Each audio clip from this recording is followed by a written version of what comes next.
The Blue Castle by Lucy Maud Montgomery. Chapter 1. Much as she hated going to the picnic, it would have never occurred to her to rebel against it.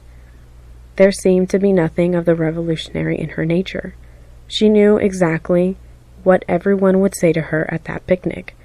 Uncle Weldington, whom she disliked and despised, even though he had fulfilled the highest sterling aspiration, marrying money, would say to her in a pig's whisper, not thinking of getting married yet, my dear," and then go off into the bellow of laughter with which he invariably concluded his dull remarks. Aunt Weldington, of whom Valancy stood in abject awe, would let her Olive's new chiffon dress and Cecil's last devoted letter. Valancy would have to look as pleased and interested as if the dress and letter had been hers, or else Aunt Weldington would be offended.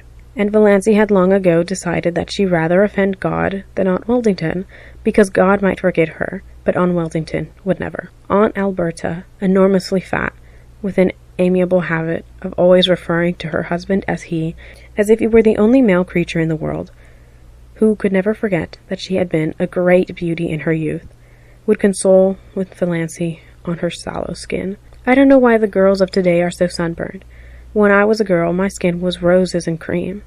I was counted the prettiest girl in Canada, my dear." Perhaps Uncle Herbert wouldn't say anything, or perhaps he would remark jocularly, "How fat you're getting, Doss," and then everybody would laugh over the excessively humorous idea of poor, scrawny little Doss getting fat.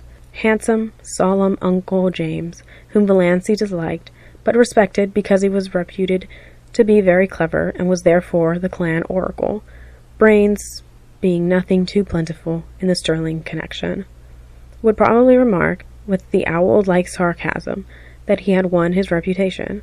"I suppose you're busy with your hope chest these days." And Uncle Benjamin would ask something of his abominable conundrums between wheezy chuckles and answer them himself. What is the difference between Doss and a mouse? The mouth wishes to harm the cheese, and Doss wishes to charm the he's. Valancy had heard him ask that riddle 50 times, and every time she wanted to throw something at him. But she never did.